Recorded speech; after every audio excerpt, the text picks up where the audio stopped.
Now I have a thorough understanding of the original story structure. Let me write a completely new story for the New Zealand Tales channel. I never thought the worst day of my life would arrive on a Tuesday afternoon in the form of a cheerful text message from my daughter-in-law. Hi, Graham. Just wanted to check, did you get the invoice we emailed through last week? No greeting beyond that. No how are you. No acknowledgement that I was a 4-year-old man sitting alone in a house that had felt too quiet for the past 3 years. Just business.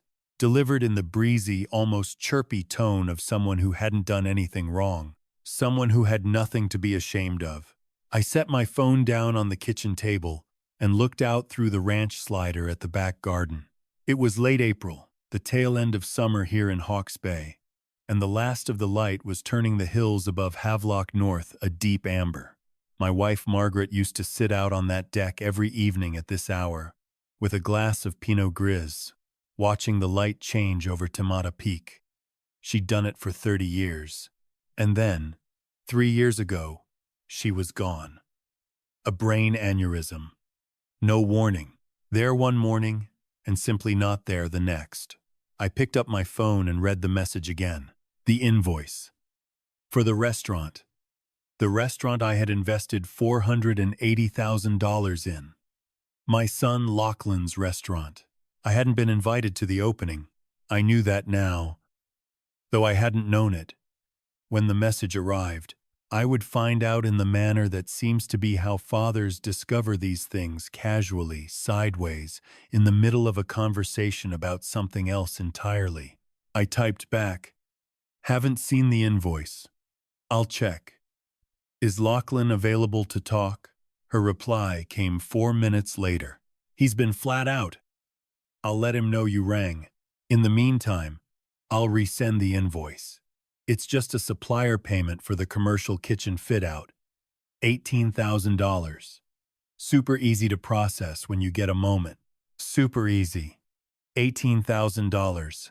Super easy." I stared at the screen.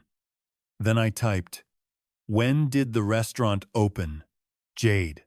The pause before her reply was just long enough to tell me everything. "Oh, sorry, I thought Lachlan would have told you. We did a soft launch about 8 weeks ago. Nothing big, just friends and locals. He was really anxious about everything going perfectly first. You know what he's like. He wanted to wait until he felt confident before having you come down." I read those words 3 times. 8 weeks. The restaurant had been open for 8 weeks, and no one had told me. I didn't respond. I set the phone down, stood up from the kitchen table, and walked to the window. Outside, a pair of tui were fighting over the flax in the corner of the garden. I watched them for a while. The house was very quiet. The clock on the mantelpiece ticked. Down the hall, Lachlan's old bedroom door was still closed, the way it had been since he moved to Queenstown 6 years ago. I'd given that boy everything. Not just the money, though. The money was real and substantial, and represented 34 years of savings from my career as a secondary school economics teacher at Hastings Boys. 300,000 of it came from the policy payout when Margaret died. I hadn't known what to do with it at the time. It had felt wrong to put it in the bank. It had felt like putting Margaret in the bank. And then, Lachlan had come home for Easter 2 years ago.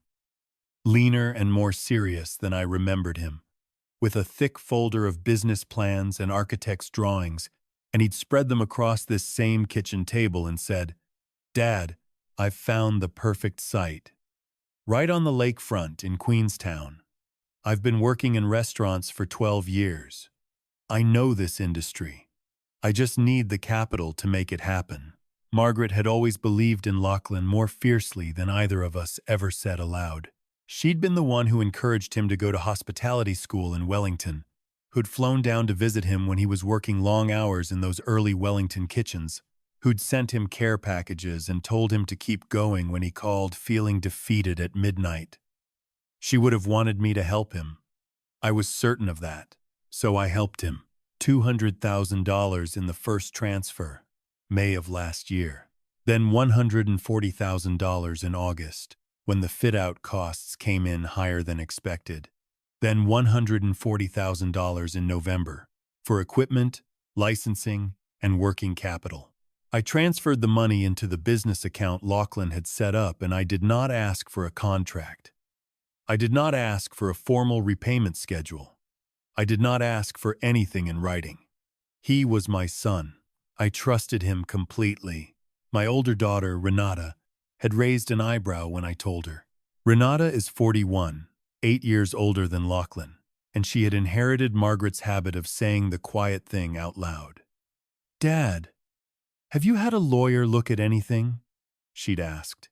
We were sitting in her kitchen in Napier, and she'd put her coffee cup down in that deliberate way that meant she was choosing her words carefully. "It's family," I said. "That's exactly why you need something in writing. To protect everyone." Lachlan wouldn't do anything wrong. She'd looked at me for a long moment. "I'm not saying he would. I'm saying circumstances change. People change. You're putting in nearly $500,000. Dad, Margaret's money." I'd told her it was fine. I'd told her Lachlan was different. I'd told myself she was being protective to the point of cynicism.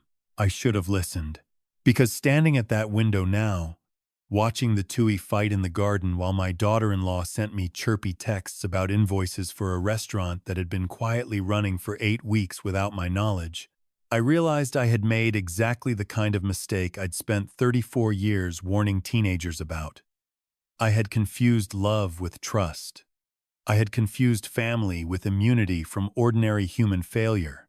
I went to the bookshelf and found the thick folder where I kept all the documents related to the restaurant. Bank transfers, Lachlan's business plan, emails. I sat down at the kitchen table and went through everything slowly. The 3 transfer receipts, the cost estimates, the enthusiastic messages from Lachlan in those early months. "Dad, the site is perfect. The views are insane. The kitchen layout is exactly what we designed. This is going to be incredible." He'd called every Sunday in those first months. Every Sunday, like clockwork. 7 in the evening after the dinner service had wound down. He'd tell me about the fit-out progress, about conversations with wine suppliers, about the chef he'd hired from a restaurant in Wanaka. Those calls had been the highlight of my week. They'd given me something to look forward to in a house that had too many quiet evenings. And then, sometime around Christmas, the calls had started coming. Less often, every fortnight, once a month. And then, in the past 8 weeks, not at all. I'd told myself he was busy. I'd left voicemails. He'd sent brief texts. Flat out, "Mate, we'll call soon." And I'd let it go. I'd made excuses for him. 8 weeks. I closed the folder, walked to the hallway, and got my car keys off the hook. I had a 4.5-hour drive ahead of me. I left at 5 in the afternoon without texting anyone. I arrived in Queenstown just before 10 that evening. I'd driven through Lindis Pass in the dark with the stars very bright and very cold above the tussock, and by the time I came down into the Wakatipu Basin and saw the lights of the town reflected on the lake, my jaw was tight and my hands were steady on the wheel in the particular way that meant I was holding something in. I didn't go to the restaurant. It was too late. I checked into a motel off Frankton Road and lay on top of the bed covers for a while looking at the ceiling. I thought about Margaret. I thought about what she would say if she were here. She'd been a school principal for 22 years. She'd held more difficult conversations than I could count. With parents, students, board members. She'd never found a reason to look away from something difficult. "Don't protect people from consequences, Graham," she used to say.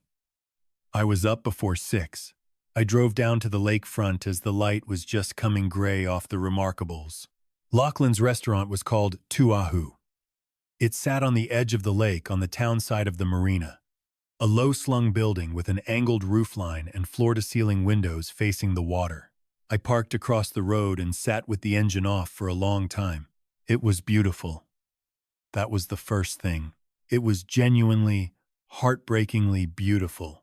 Exactly the kind of place Lachlan had described when he spread those plans across my kitchen table. The windows caught the morning light.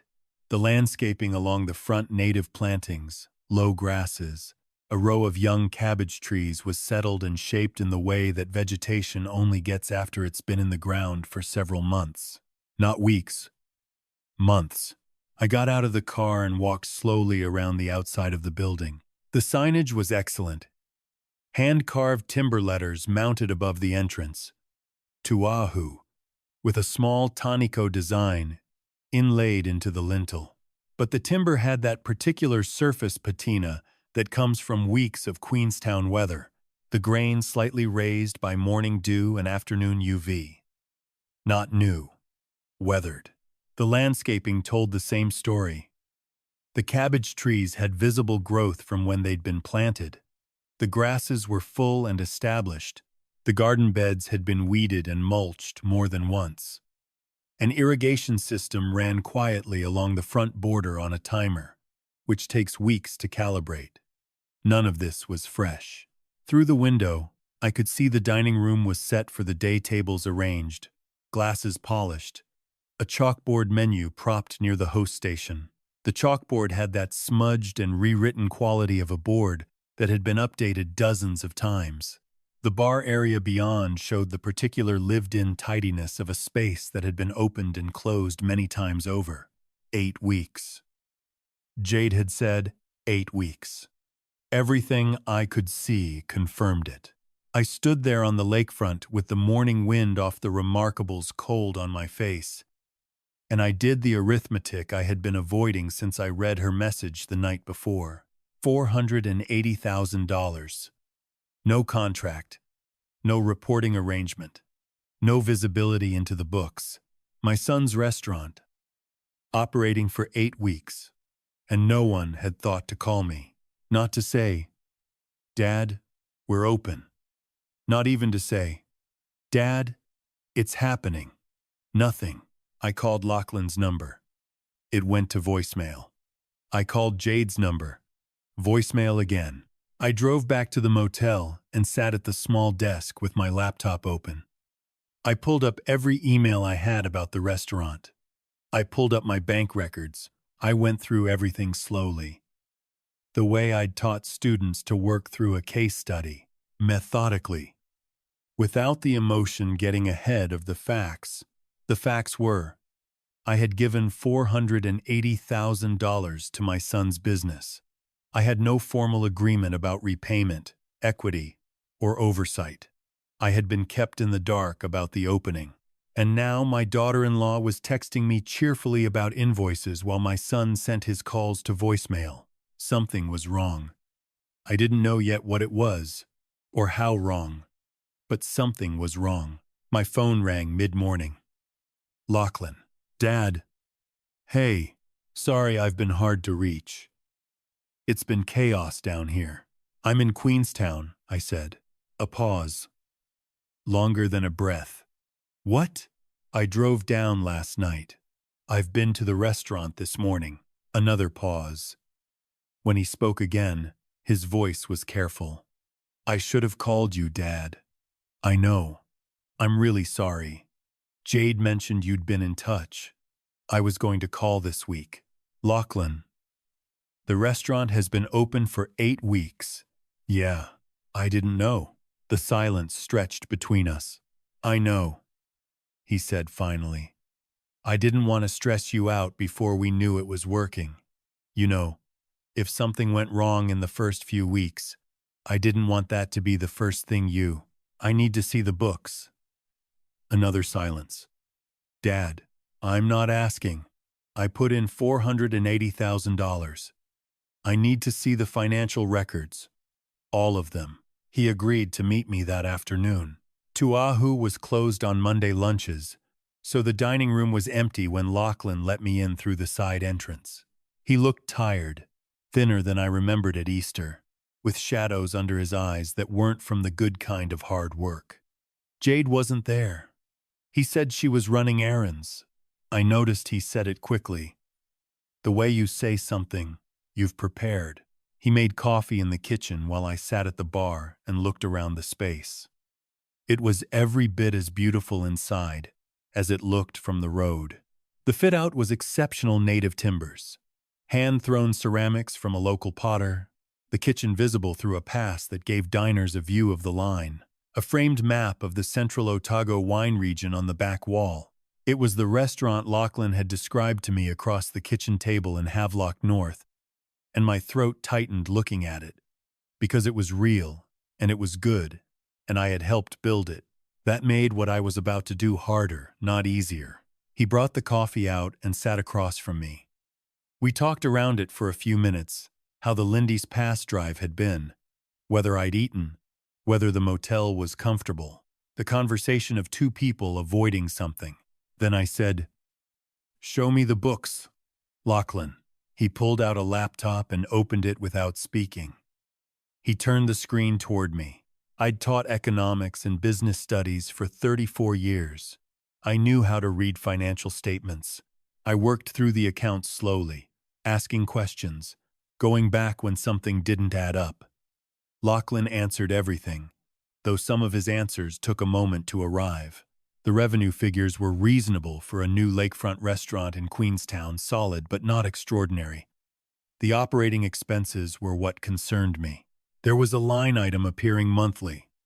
Hospitality Consulting Apex Advisory Group, $2,800 per month.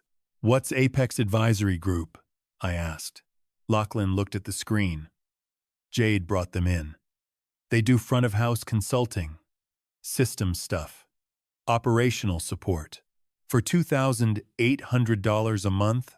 She said it was standard. "Who owns Apex Advisory Group?" He frowned. "I'm not sure of the exact structure." Jade set it up. I wrote the name down. I asked about the fit-out invoices, going through them one by one. Several seemed high. One equipment supplier invoice had been paid twice. Same supplier, same amount, 3 weeks apart. When I pointed it out, Lachlan stared at it for a long time without speaking. "Did you approve both payments?" I asked. "I'm not sure," he said. "Jade does most of the financial approvals. She's better at admin than I am." I looked at him. He was 33 years old, 12 years in the hospitality industry, the person whose name was on the lease and the operating license, and his wife was making the financial decisions. "Lachlan," I said quietly, "who has signing authority on the business accounts?" "Both of us," he said. "Joint. Does Jade have sole authority on anything?" He looked uncomfortable. "She has admin access to the accounting software. Full access." I closed the laptop. "I need to bring in someone to go through these accounts properly," I said. "A forensic accountant. Someone independent." He stiffened. "Dad? That's—" I put in $480,000, Lachlan. "No contract, which was my mistake. But that money is still mine until we agree on terms. I have every right to understand where it went." He was quiet for a long time. Then he said, "Okay. Is there anything else I should know before we start?" I asked. He looked at the table. His jaw moved. Then he said, "There's a loan. A business loan." My stomach tightened. "Tell me." He explained it haltingly, in the way of someone who has been dreading a conversation for months. 13 weeks ago, 4 weeks before the restaurant opened, there had been a cash flow shortfall. The fit-out had run over. Equipment had been delayed and reordered. He'd panicked. Jade had suggested a short-term business loan from a private lender, not a bank. A private lender, through a contact Jade had from her previous work in Auckland. Joanne Wu Tian Mei Yuan. Interest rate, 15% annually. Term, 18 months. Repayment structured as a balloon payment at the end of term. The restaurant had been used as security. I sat very still. "Lachlan, why didn't you call me?" Jade said we shouldn't, he said quietly. She said you'd already put in so much, and that we should handle it ourselves, that it would be embarrassing to ask for more. You didn't ask me. She told you not to. He didn't answer. But the answer was in his face. I drove back to the motel. I sat at the desk for a long time. Then I called Renata. She answered on the second ring. Dad, what's wrong? I told her everything. The loan, the consulting payments to a company I'd never heard of, the duplicate invoice, the 8 weeks of silence. When I finished, she was quiet for a moment. Dad, she said, I know someone. Her name is Vivian Tite. She's a forensic accountant based in Christchurch. She's done this kind of work before. I can call her tonight. Please, I said. Also, you need to call a lawyer. I know. I'm serious. Tomorrow morning. First thing. I know, Renata. I know. She drove down from Napier the next day, 12 hours of driving, because she didn't want me doing this alone. I met her at a cafe on the lakefront the following morning, and we sat with coffee while the lake was bright and calm. She reached across the table and put her hand over mine. Whatever we find, she said. We deal with it together. I nodded. I didn't trust my voice. Vivian Tite arrived in Queenstown the following Thursday.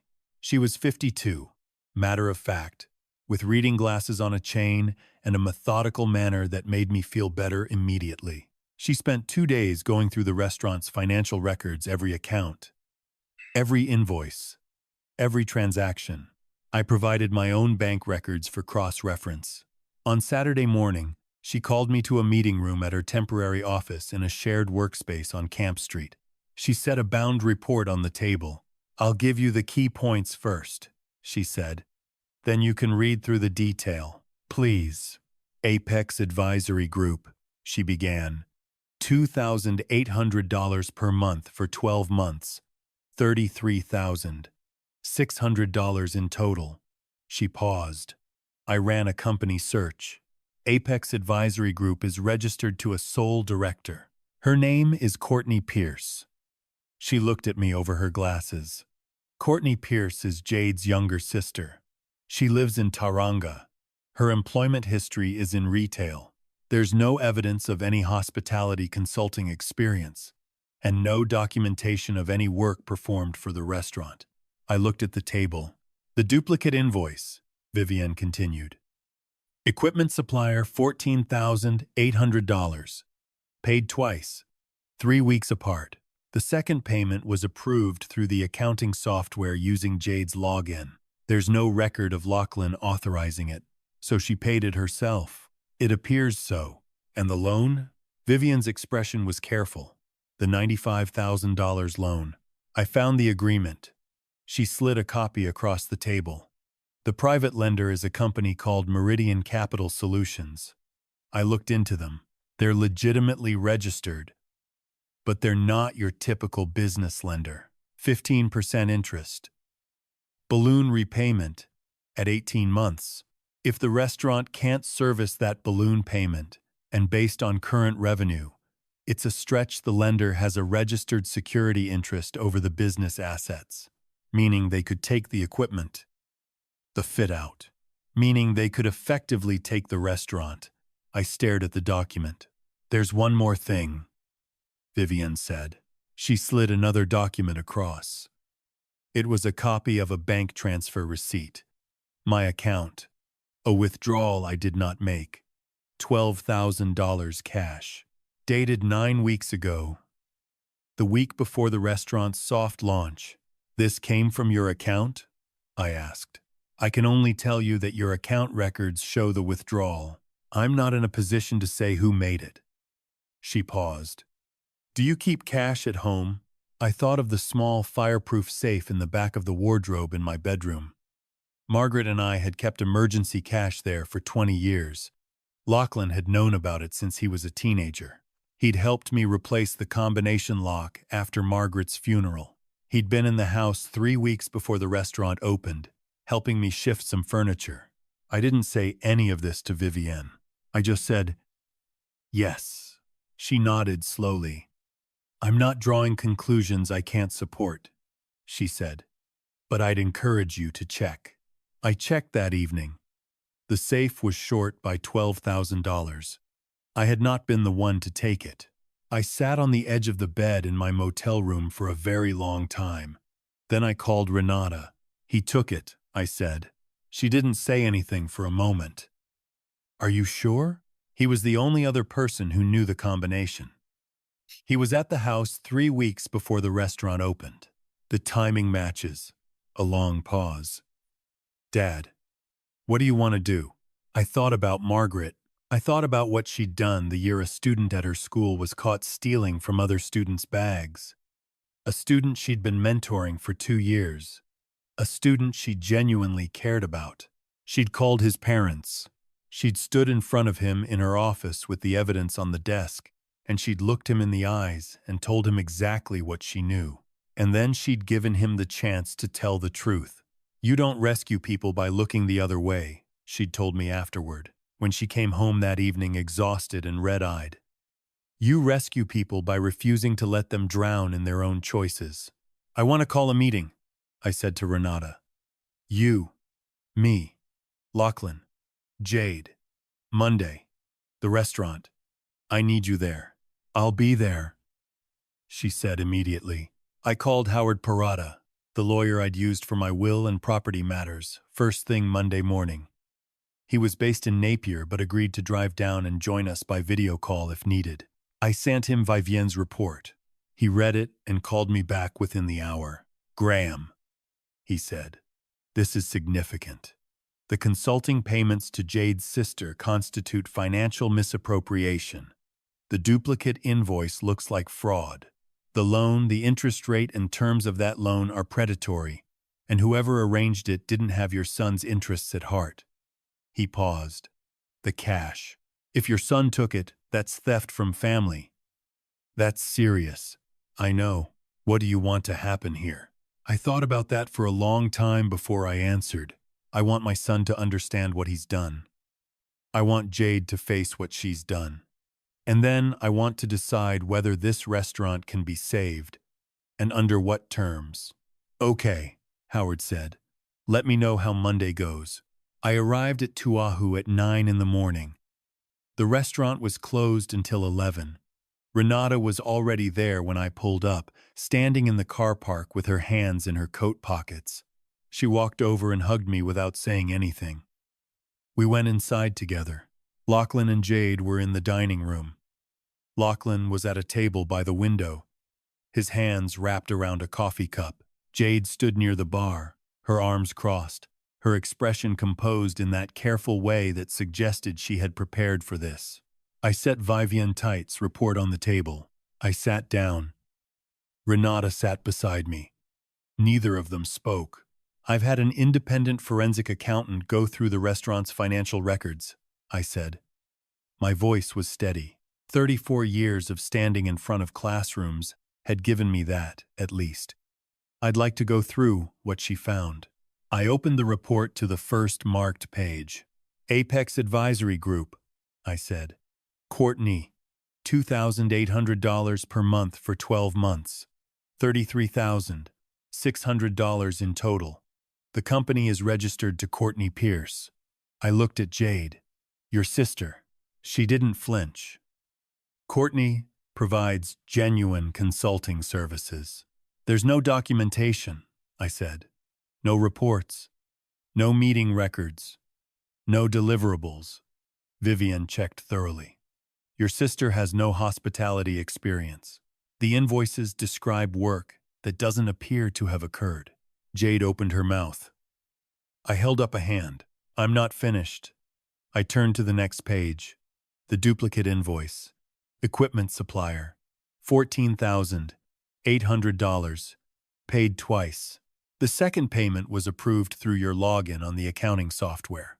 Lachlan, did you authorize that second payment? Lachlan looked at the table. No, Jade. Did you? A pause. I may have made an error.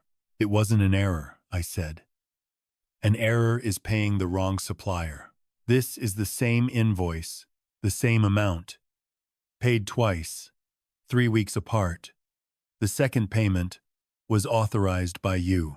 The room was very quiet. Through the floor-to-ceiling windows, the lake was brilliant and still. I turned to the loan documents. I walked through the terms, the 15% interest, the balloon repayment, the security interest over the restaurant's assets. I watched Lachlan's face as I talked through the implications. I could see the moment he understood what it meant. His color drained. If you can't make that balloon repayment in 12 months, I said, they can take the equipment, the fit-out, the assets you built this business from. Jade, Lachlan said. His voice was very quiet. Why did you go to them? Why didn't you tell me about any of this? She turned toward him. I was managing it. I was protecting us. You were taking $33,000 for fake consulting fees for your sister and then paying yourself the same invoice twice, Renata said, for the first time. Her voice was measured. That's not protecting the business. Jade's composure cracked then, not dramatically, but at the edges, a slight tremor in her jaw, a flicker of something across her eyes that looked less like anger and more like fear. There's one more thing, I said.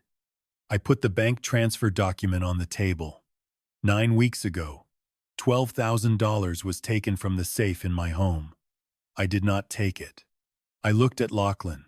You were at the house the week before the restaurant's soft launch. You were the only other person who knew the combination. The silence was absolute.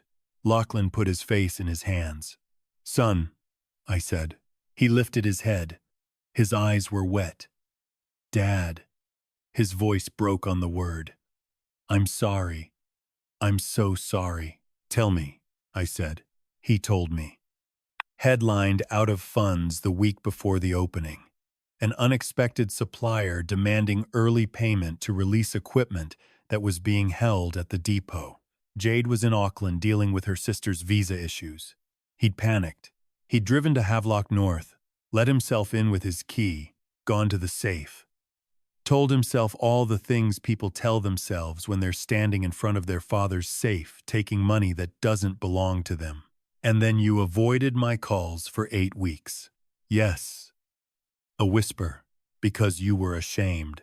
Yes, but not ashamed enough to tell me. He looked at the table. No. I sat back. I looked at my son, 33 years old, exhausted, afraid, caught, and I felt the complexity of what a parent carries in a moment like this. Love and anger and grief, and something else that I can only describe as a refusal to look away. Here's what's going to happen, I said. I took out a second document. I'd spent 2 evenings preparing it with Howard's guidance. Effective immediately. I'm assuming management oversight of this restaurant's finances. All expenditure over $3,000 requires my written approval.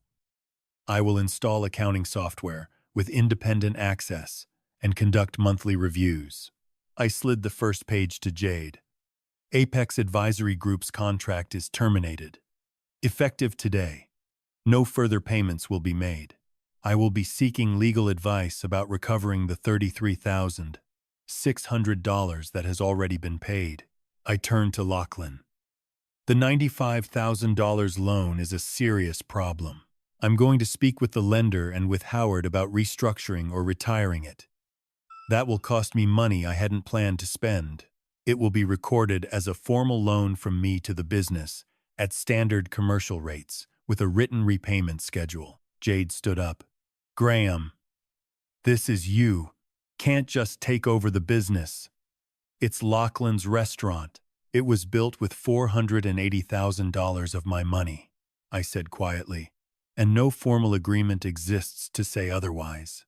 I'm not taking the restaurant. I'm protecting my investment and, more importantly, I'm protecting my son from the consequences of decisions that were made without his knowledge or consent. I looked at her directly. The decisions you made without his knowledge or consent. She held my gaze for a moment. Then she sat down. I turned back to Lachlan. The $12,000, I said. You'll pay it back. $500 per month, deducted from the owner's drawings, until it's cleared. Every cent. Yes, he said immediately. Of course. Whatever you need. And you're going to call me, I said. Every Sunday. Like you used to. Because we are going to rebuild this properly. Together. With honesty this time. He nodded. His eyes were streaming now. He wasn't trying to stop it. Dad, he said. I'm sorry. About all of it. About the safe. About the opening. About not calling. I was terrified. And I kept thinking I could fix it before you found out. And then it got worse. And I couldn't face it. I know, I said. But the answer to being afraid isn't to disappear. The answer is to pick up the phone. He looked at me for a long moment. Then he said, in the voice of a small boy, I remembered clearly. I didn't want to disappoint you. I felt something shift in my chest. Something old and tight that had been there for 3 years, maybe longer. Lachlan, I said, you're my son. You've disappointed me this week. But you could never, in any permanent way, be a disappointment to me. Those are different things. He put his face in his hands again. This time, I reached across the table and put my hand on the back of his head, the way I had when he was 12 and his rugby team lost a final and he thought the world had ended. I held it there until his shoulders stopped shaking. Renata looked at me across the table. She had her mother's eyes, Margaret's eyes, and they were bright but steady. Jade left the restaurant shortly after that. She didn't slam the door. She just took her bag and walked out, and the door closed quietly behind her, which was in some ways worse. Lachlan watched her go. He sat with his hands on the table and didn't speak for a while. She's not a bad person, he said finally. But I don't think she meant. Lachlan, Renata said, not unkindly. She took $33,000 from a business you'd built together and paid it to her sister for work that was never done. She may not be a bad person, but she did bad things. And you're going to need to work out, separately from your dad and me, what that means for you. He was quiet. Then he nodded. I drove back to Havelock North that evening. I arrived after midnight and sat in the kitchen for a while, without turning the lights on. The house was very still. The clock on the mantelpiece ticked. Outside the ranch slider, Te Mata Peak was a dark shape against the stars. I thought about Margaret. I thought about the way she'd looked at me the evening after the most difficult conversations at school. The ones that had cost her something with that particular expression that wasn't quite peace but was close to it. The expression of someone who had done the thing that needed doing, regardless of how much it hurt to do it. You don't protect people by looking away, she'd said. You protect them through the hard thing. I understood that better now than I ever had. What followed were months of difficult, incremental work. Howard Parada spent 3 weeks in correspondence with the private lender, eventually negotiating a restructured repayment on the $95,000 loan at a reduced rate. I paid $40,000 of it immediately to reduce the principal and buy Lachlan's restaurant breathing room. It went on record as a formal loan from me to the business, with a written schedule signed by both of us. I engaged Vivian Tite for 2 more months to help us rebuild the restaurant's financial systems from scratch. Separate accounts, clear authorization structures, accounting software with my own independent access, monthly reporting to me, formatted and sent without fail every first Monday of the month.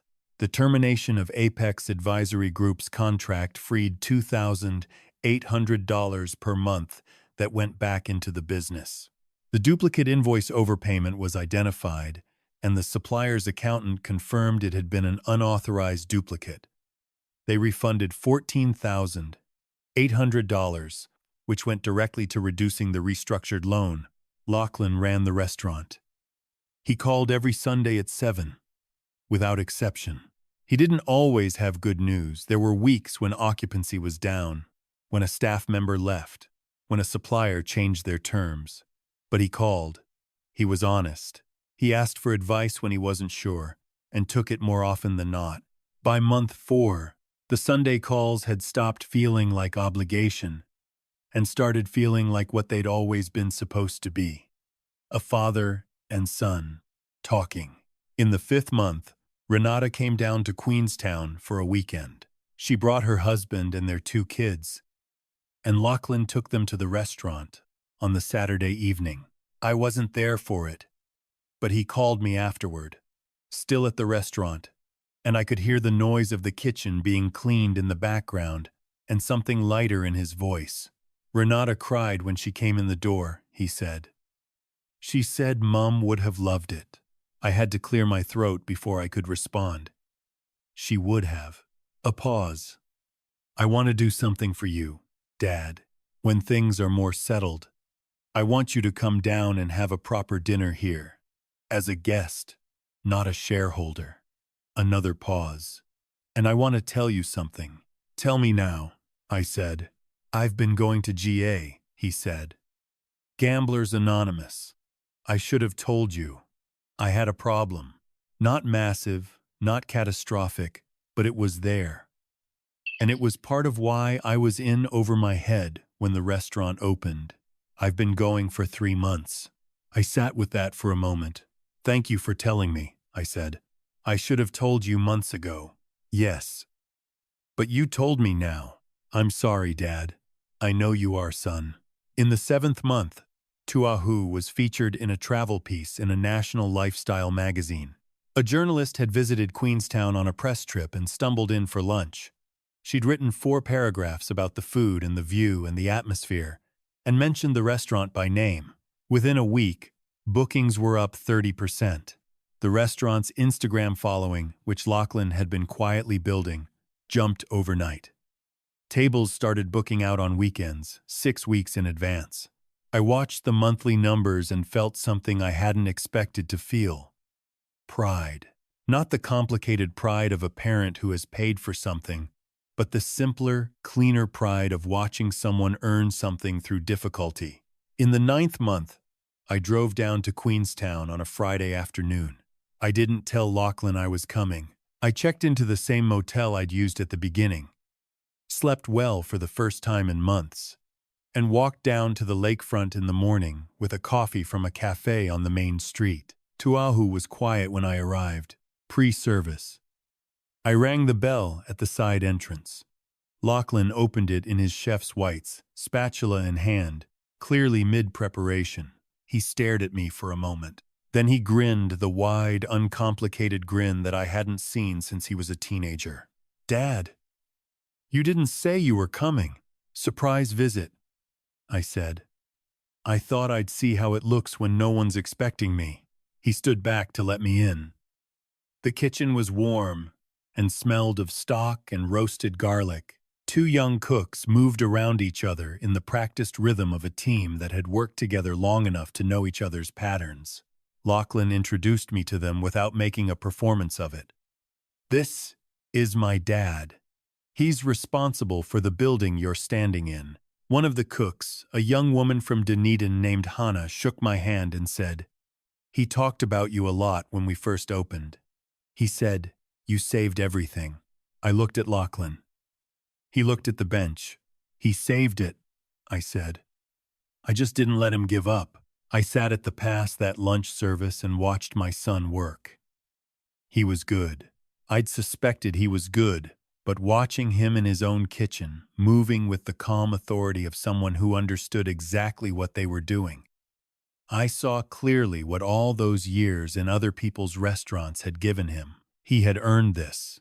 Whatever else had gone wrong, whatever mistakes had been made on both our parts, this much was entirely his. The skill, the discipline, the ability to lead a team through 3 hours of continuous service without raising his voice. After service, we sat in the dining room with coffee, while Hannah and the other cook cleaned the kitchen. I want to talk to you about something, Lachlan said. Go ahead. Jade and I have separated. He said it quietly, without drama. It's been coming for a while. The stuff with Courtney, the loan, I think it was covering bigger problems in the relationship. We're being civil. She's moved back to Auckland. I nodded. I'm sorry. Are you? I thought about it honestly. I'm sorry that it happened. I'm sorry that you're going through it. A pause. I'm not going to pretend I'm devastated. He almost smiled. Fair enough. He looked at the lake. It's strange. It feels like there's a lot of air in my life now. Like I can hear myself think again. That's not always a bad thing. No. He turned his coffee cup in his hands. Dad, I want to buy a stake in this restaurant properly. Not because you hand it to me. I want to pay for it. Whatever the business is worth, get it properly valued and buy a formal stake with a legal agreement, repayments, everything documented. I looked at him. I've been reading up on it, he said. Business valuation, shareholder agreements. I've talked to an accountant. A small pause. You were right. About the contract. About documenting everything. I should have insisted on it from the start. It wasn't you who failed on that front, it was both of us. It was mostly me, I said. I knew better. I taught it for 34 years. We both knew better. We both let the feeling be bigger than the sense. I thought about Margaret. I thought about the way she'd looked at her students after the hardest conversations, not with satisfaction, not with vindication, but with something that looked more like relief. The relief of a person who had done an honest thing and could stand behind it. Get the business valued, I said, properly, by an independent firm. We'll look at the numbers together, and then we'll draw up a proper shareholders agreement. Howard can draft it. Whatever stake you're buying it at a fair price, and you're paying for it through the business over time. He nodded. Thank you. Dad, don't thank me. This is just good practice. He almost smiled again. Yeah, I know. We sat there for another hour, talking about ordinary things. The Hawke's Bay weather, Renata's kids, a cycling trip I was thinking of doing down the Otago Rail Trail in spring. The late afternoon light came through the floor-to-ceiling windows and lay in long gold rectangles on the native timber floor. In the 12th month, the business was formally valued at $680,000, a figure that reflected the investment, the fit-out, the brand equity, and 14 months of trading history. Lachlan signed a shareholders agreement drafted by Howard Parada. I retained a 60% stake. Lachlan held 40%, purchased at fair value, repayable over 7 years at the rate of $1,500 per month from the restaurant's earnings. Every month, on the first of the month, the payment came through without fail. I kept every receipt. Renata asked me once, over dinner at her place in Napier, whether I thought we'd done the right thing. She meant all of it. The confrontation, the forensic accountant, the months of structured oversight, the formal agreement. Yes, I said. Although I wish we'd done the contract at the beginning. You were grieving, she said. You were lonely. He walked in with Margaret's dream under his arm. That's not an excuse, no. But it's an explanation. She refilled my glass. Mum would have done the contract. I know. She would have also given him the money. I looked into my wine. I know that too. In the second year, Tuahu won a regional hospitality award, Best New Restaurant in Queenstown Lakes. Lachlan texted me a photo of the certificate at 11 at night. I was in bed in Havelock North, but I picked up the phone when it buzzed, and when I saw the photo, I sat up and looked at it for a long time in the dark. I called him. He answered on the first ring. Congratulations, I said. Dad. His voice was full of something I recognized. I wish Mum could see it. I closed my eyes for a moment. She'd be insufferable about it, I said. She'd tell everyone. She'd carry a copy of the certificate in her bag. He laughed. It was the realest sound I'd heard from him in 2 years. I know, he said. I know she would. There are things I know now that I wish I'd known earlier. I spent 34 years teaching young people about business, about contracts, about the difference between trust and documentation, about the cost of confusing the two. And then I handed nearly $500,000 to my son with nothing in writing, because love felt larger than prudence, and grief had made me want something to hope for. The money was never the most important thing, though losing it would have been serious. The most important thing was what happened when the truth came out. Whether I would be the kind of father who protected his children from consequences, or the kind who loved them enough to walk through the consequences with them. Margaret used to say that we don't teach children by shielding them from difficulty. We teach them by refusing to let difficulty have the final word. The final word is always the lesson. The final word is always, you can do better, and I believe you will. I am 67 years old now. I still live in the house in Havelock North. The Tui still fight over the flax in the garden. On Sunday evenings at 7, my phone rings, and it's my son calling from Queenstown to tell me about the week. He has never missed a payment. He has never missed a call. And last spring, he drove up for Easter. We sat on the deck in the evening with tea, watching the light fade over Taimata Peak, and he said, I'm thinking about putting a framed photo of Mum in the restaurant, near the entrance. She's part of why it exists. I looked out at the peak for a moment. I think she'd like that, I said. Yeah, he said. We sat there until it was dark. The hills went from amber to purple to gray. A ruru called from somewhere in the macrocarpa by the fence. I thought about everything that had almost broken us. The silence, the betrayal, the money taken from a safe in the dark, the 8 weeks of unanswered calls. I thought about how close I'd come to simply letting it go, to pretending I hadn't noticed, to writing it off as the cost of loving someone imperfectly. I was glad I hadn't. The most important thing I have learned, and the thing I would most want to pass on to any parent listening to this, any person who has ever loved someone more than they trusted themselves, is this. Accountability is not the opposite of love. Accountability is love's most honest expression. When you hold someone to a standard, you are telling them you believe they can meet it. When you walk through the hard truth with someone instead of around it, you are telling them the relationship is strong enough to survive honesty. A contract between family members is not a sign of distrust. It is a sign of respect for each other, for the money, for the future. It says, I love you, and I love you clearly enough to put it in writing. My wife Margaret was right about that, as she was right about most things. And sitting on that deck in the dark with my son, listening to the ruru call in the macrocarpa and the night coming quiet over Taimata Peak, I felt, for the first time in a long time, that I had been exactly the father she would have wanted me to be. Not the one who looked away, the one who stayed,